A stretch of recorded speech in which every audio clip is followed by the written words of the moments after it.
This is the sweet sound of success with Sue Wilhite, Profit Attraction Master. Hollis Citron is on a mission to make creativity accessible to everyone. If you have always wanted to do something creative and you were told that you were not good at it and you never pursued that artistic, creative, wonderful passion, you are not alone, and Hollis is here to change it. Hollis is a seasoned art teacher, and she realized at age 51 that she was halfway there and went through the Fyou 50s and founded her own company, I Am Creative.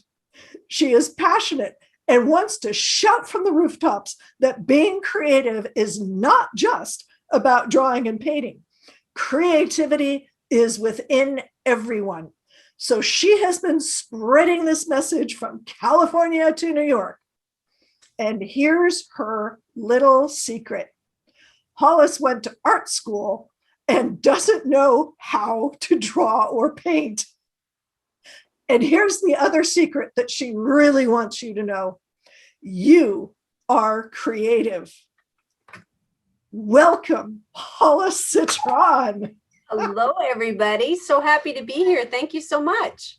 Oh, you're so very welcome. I'm so glad that we connected, and I am really looking forward to having you on the show. Having creatives on the show is one of my favorite things. We have so much fun. Creative entrepreneurs are the best. I'm sorry, all the other entrepreneurs that I've had, don't listen. No offense. No offense. We're all inclusive. So for those of you who are tuning into my show for the first time, the subtitle of my show is The Hero's Journey for the Entrepreneur's Soul. So we're going to go through this interview based on Joseph Campbell's The Hero's Journey, or at least a little subset of it. And so we're going to be going over what was Hollis's ordinary beginning, what was her call to action, what was the big hairy monsters that she got to go up against and play with, and two things that I think are really important for any kind of entrepreneur, anybody who is going into business: the allies, mentors, and guides. And this is really important. Joseph Campbell calls it coming home again. And it's that once you've been out there in the world and you've had these adventures and you've done these things, you're different than perhaps other people in your family or your circle. And how does that affect you? How do you interact? How do you deal with these new changed relationships? Because you have changed. So with that, Hollis, what was your ordinary beginning? Oh my gosh, this is so amazing. So much great stuff that you're covering. Ordinary beginning. So, I think I wasn't the kid that was like, I know I want to be an artist, or I know what I want to do. I wasn't that kid. I was really shy. I have a brother who's special needs. And I think that there's a lot connected with that, but that's a whole other conversation. My mother always says, you have a lot of guilt because of that, being the older one. But I think I was always, since I was a kid, I was always there for the underdog. I was always, as I got a little older, I realized that I think outside the box, that I kind of looked at things a little bit longer, saw things kind of in a different way. But you don't know any different, because you're you. So, It's just normal. It's just normal. So yeah, I mean, that was just kind of me as a kid. Right. And I've heard that from other people, that when there are others in the family, whether it's a sibling or a parent or anybody else, that you kind of get sidetracked off of what your own path is, and you get sucked into, or at least diverted into the needs of others before the needs of yourself. And so, yeah, that does tend to make people shy, because stepping out of that means that perhaps, and this is the way people get taught, not necessarily that it's true, that if you step out and you get what you want, then other people don't get what they want. Mm. And so that kind of ties people down a little bit. So, what was your call to action? How did you break out of that?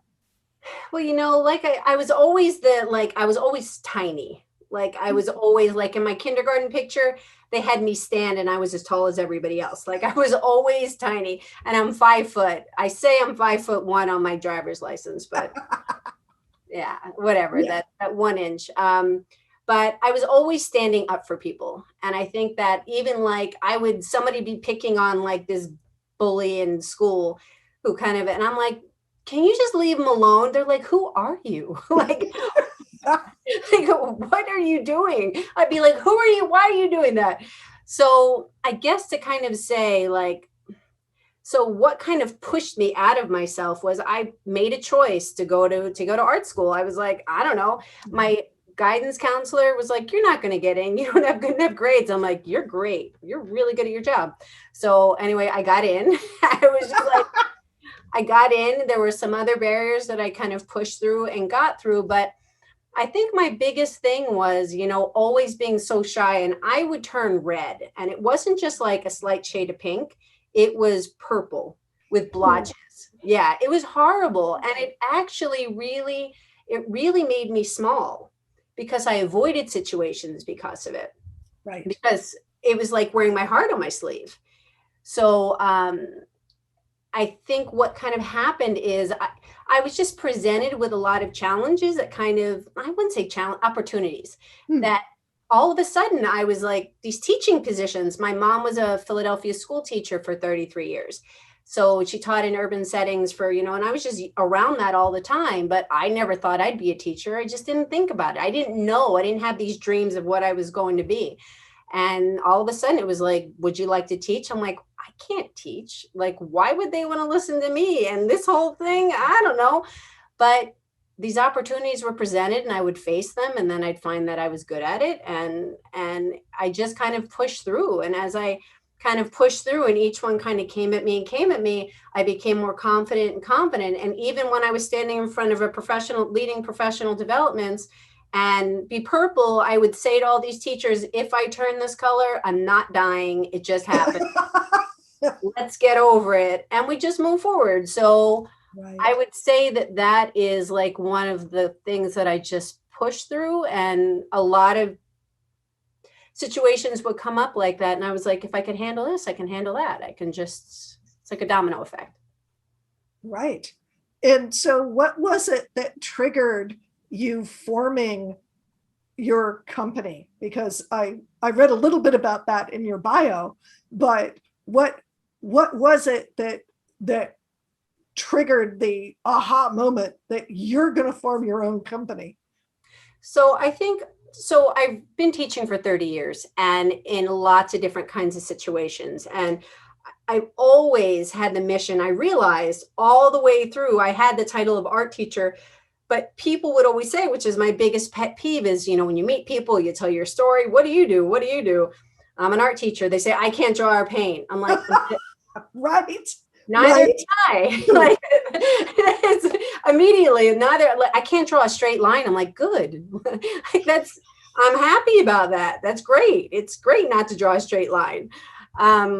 So I think there was just a lot of that, which always kind of got to me. But then I was always for the underdog. And I was always saying when people were like, I can't do it, because I've taught from literally 2 to 100, all different kinds of abilities and all different settings.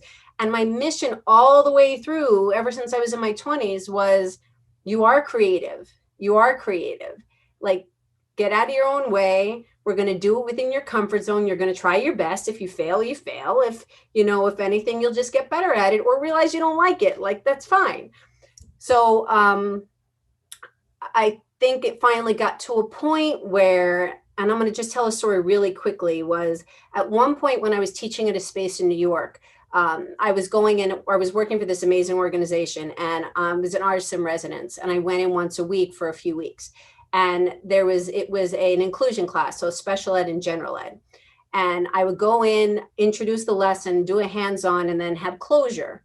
So it was called the sharing time. So there was this one kid on this one particular occasion. He was a selective mute, and he had a big story behind him. So he never spoke in school. And it was in a rough area, and he just had a big story behind him. But I didn't know exactly what it was, but I wasn't there very much. But one of the teachers in the room was a screamer.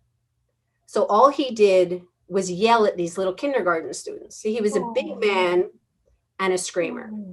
So we're doing this lesson. It was a collage lesson, and this little boy wanted to share. When it was sharing time, he raised his hand. Oh my goodness. So in my head, I'm doing a dance. I'm just Right. like, oh my God, oh my God. He And wants to share. this teacher said, you want to share? You never want to share. You want to talk? Fine, go ahead, talk. So his poor little body just, of course, turned completely in. I'm standing in the middle of the room, cursing this guy out in my head. I'm thinking, it's not my room. I'm young, I'm in my 20s. Like, what do I do in this space? So I kind of quickly was just like, I went over, I held up his work and said, who would like, I don't even remember his name, and it's been like 25 years. Said, who would like to tell him, you know, something that they like about his work? And some people did that. We went to clean up.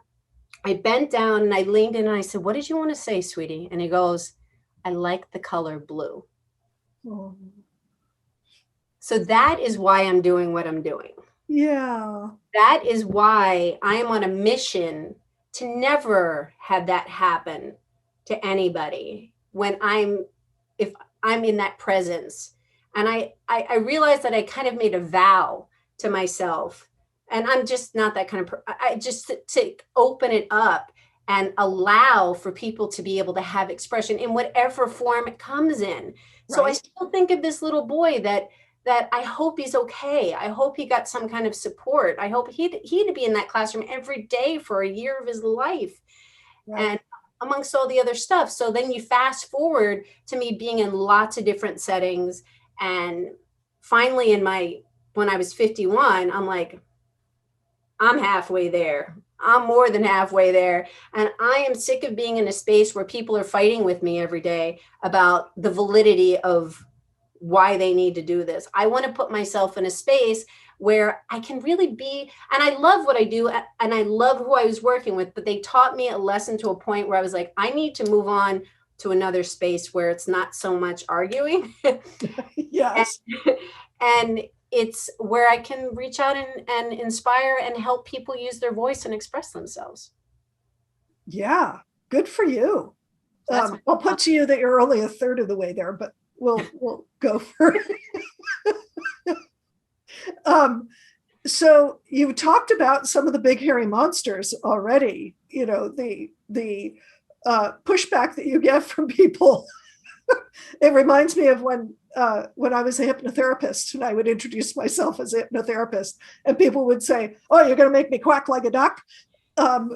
You know, it's like the knee-jerk response. Boom. You know, oh, I can't draw. I can't draw a straight line. It's people's I'll say that I've been guilty of that. Mhm. Saying things like that. So I'm kind of laughing with you on that. So what are some of the other big hairy monsters that you got to go up against, and what did you do to overcome them in getting this project off the ground? I think it was really me was one of the biggest, hairiest monsters was my worthiness. Am I good enough? Because I did have a business prior where I had a business partner, and it was for 10 years, and a lot of learning went on there, and a lot of questioning of myself. Am I good enough to do this? That one wasn't so successful. Why should this one be so successful? So it was kind of a lot of mindset work that I really went through. And I have to say, like, when I was So in the 30 years of teaching, a lot of it was done outside the traditional setting of the classroom, of me working for the school district. But my last 5 years, I did go into the school district. And that's where I remember I kind of was like, oh my God, like, do I need to be doing this anymore? And I remember somebody saying to me, you do need to be doing this, because this is where you are going to learn the most. You're never going to have an audience that's more challenging. And Right. you are really going to come into yourself while doing this. And I am so grateful, because it's so true. Um, there was so much strength that was built up in me because of it. But at the same time, I think the biggest observation when I decided to make that change and want to be able to help others was, as my kids were getting older, they're now 18 and 21. So do the math on whatever that is, how old they were before. I would be cranky a lot, and I would be very stressed, and I wasn't very available. And at one point, my daughter would say, my son, who's older, was a little bit more forgiving and wasn't, but my daughter would say, are you mad at me or are you mad at the kids? Right. And which kids are you talking about? Because I would call them my kids. She's like, are you Right. talking about us or are you talking about them? Right. Right. And who are you mad at? And I was just like, oh my God, like, I'm taking it out on you and I'm not being fully present. And that's not fair. Right. Right. So, Yeah. so that was where the decision made, where I could either switch it up and stay in the position and change my attitude and be there, which would be fine. But I was ready to kind of like cut loose, and gratefully had the support of my husband and the people that I care about around me. Which brings us to the next part. Allies, mentors, guides, wind beneath your wings.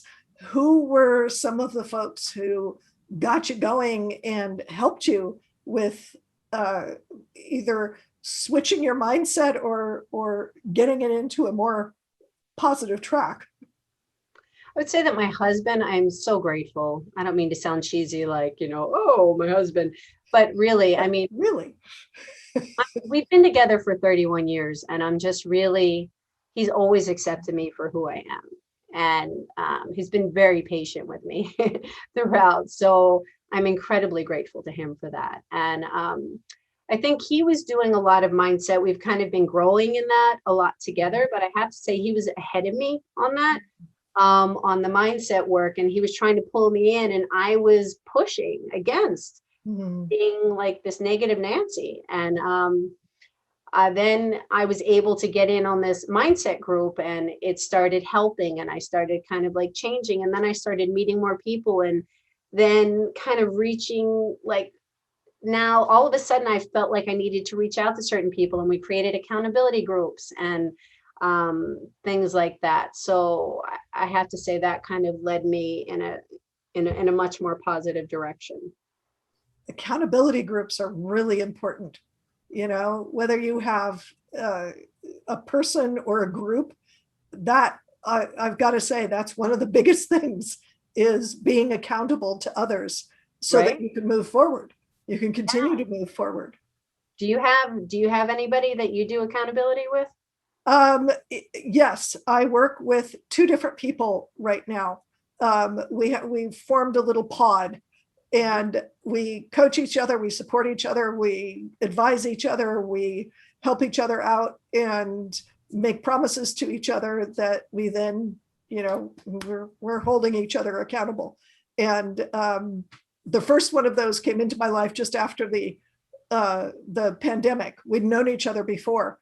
And during the pandemic, we said, okay, we've got to support each other. We've got to make this happen. So yeah, it's huge to have that kind of support and ally and mentor, to be able to bounce ideas off of, because we come from similar philosophies. We're both law of attraction experts. We're both really good at it. And he comes from a background of 30 years in direct marketing and network marketing, and being one of the top people who consults with CEOs of network marketing companies. and I come from slightly more woo-woo side and the coaching side. So we play off of each other's strengths. Yeah. And we've just added somebody else who has been a coach. He's sold 20,000 books over the years, and just added another dimension to our little pot. So yeah, it's hugely important. It keeps you going. It really does. When you want to give up, right? It does. And it's nice to have people there that know you and have heard you say certain things, and they can catch you. So like, so they can say Hollis shiny object. I'm like, okay. Right. Focus. But it's kind of in a loving way, keeping you focused. So yeah, very grateful for it. Absolutely. So it sounds like your husband is really supportive, and hopefully your kids now have gotten into the program, as it were. Yeah. Was there any difficulties, any what I call them kerfluffles, with anybody else, with you launching your own creativity supportive business? I have to say, our kids, I have to say, are so grateful. In fact, they were like, you are so much happier. Like, you are so much more pleasant to be around and so much more present. Like, I'm incredibly, that was a good change. But my mom, I love my mom to death, incredibly. And she is my biggest supporter. But I told her last because I knew she would worry. Right. So because she comes from being in the union and all of this, and what are you doing? And what are you sure you're making the right choice? So I told her at the very last minute possible, like when we go down to the beach, and usually I can't stay for the week because I have to go back to school. But I was like, I can stay for the week. And she's like, really? Wait. Why? Kind of left my job. You're flying without a net now. So she was, I think, more concerned. It showed up a little bit as anger for a few days, but then we came back and talked about it, and she's like, I get it. And I respect you for doing what you do. And she's like, and I respect that you and Arthur always support each other. And, you're living your dream, and that's great. So wonderful. It's, I really am incredibly grateful. There is nobody that was standing around me being like, what are you doing? Are you crazy? We really separated ourselves from anybody that was of any. There are few people of that nature in our lives, but the one or two that there were of those, we don't talk to. So yes. So we're good. We're golden. I've shared this on other programs, but it's one of my favorite things when people say, when are you going to get a real job? One of my favorite things to say back is CEO not a good enough job? Good answer. Good answer. What part of CEO is not good? True. It's true. And what's it your business? Like, what's it your business? What's the deal? Is my life affecting your life in any way? So right.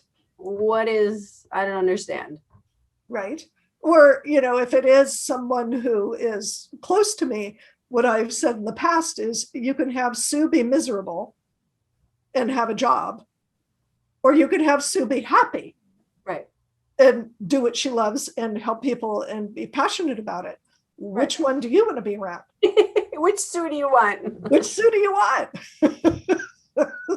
Which Hollis do you want? It's very clear. It's true. And obviously your kids are really clear about which version of mom they want. And I think it's really affected. It's funny because, in being a parent, it's like, again, I wasn't one of these people that was like, I'm going to have this many kids and I think it just kind of happened. And, and the way that they look to us kind of thing, I made a lot of mistakes along the way. I'll be the first to admit it, but they would like make fun of us for being like hippy drippy and, doing all doing energy work and doing mindset stuff. Cause I do Reiki and other stuff. And, they'd be like, ooh, But now, as I like all of a sudden they'd be like, "Ma, could you give me some Reiki? Could you like my back is hurting."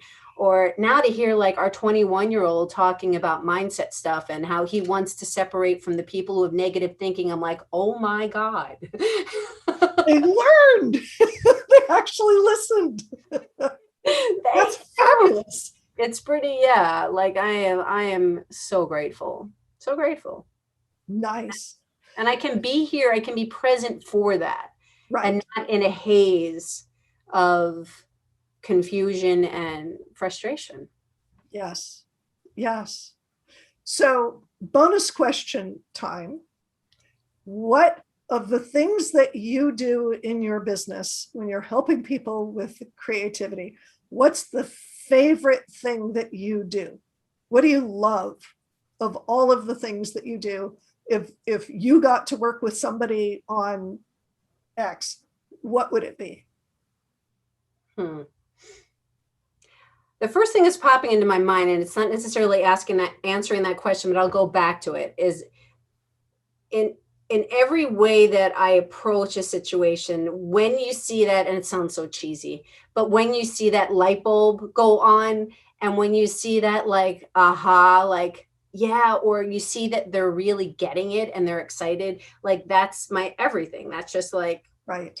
Okay, like, okay, I can die now. Like that's just, yes, that's what it's yes. for. Like that's the moment. So I feel like in all of the modalities of things that I offer, they all lead to that. Right. like Kate says, all roads lead to Rome. Like they all of those lead to that empowerment. Right. Right.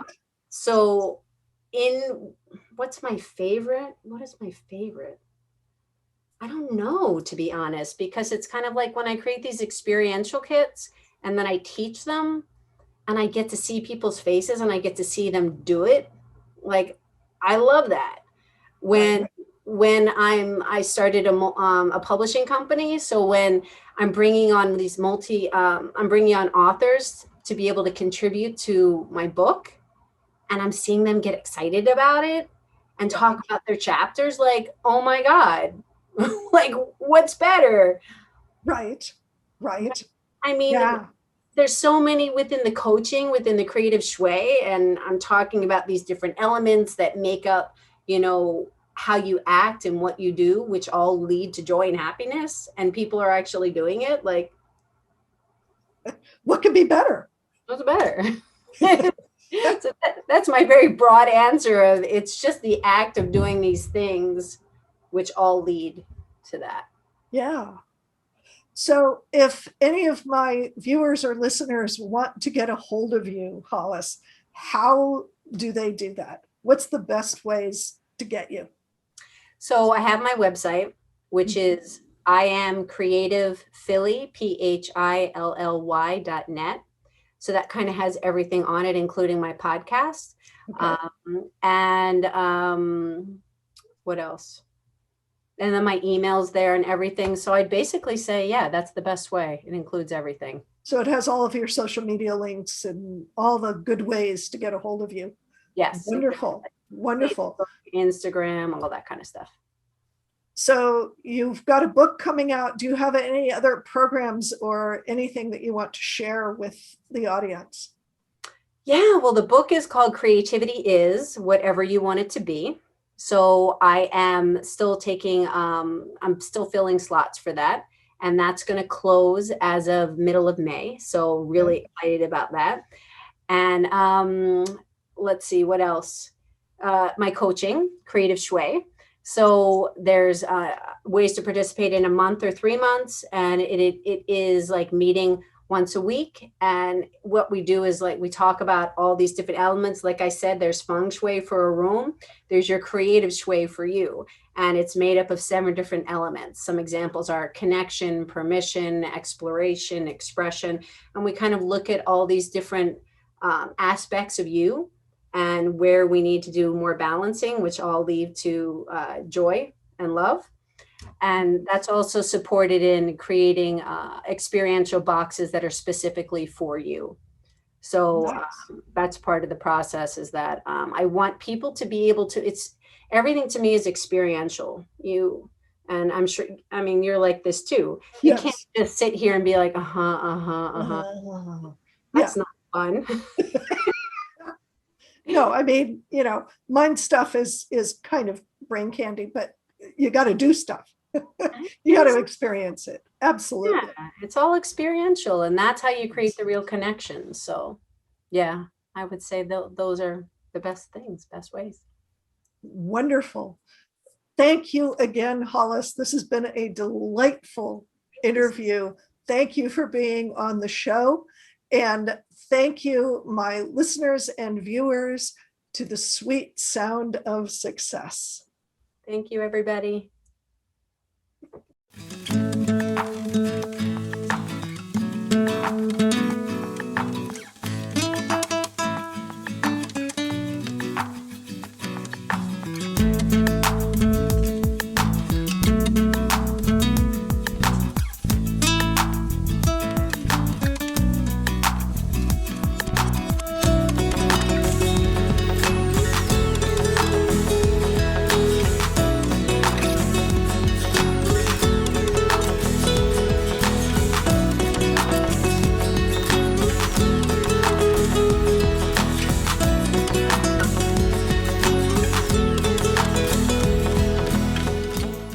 What are your dreams for your business?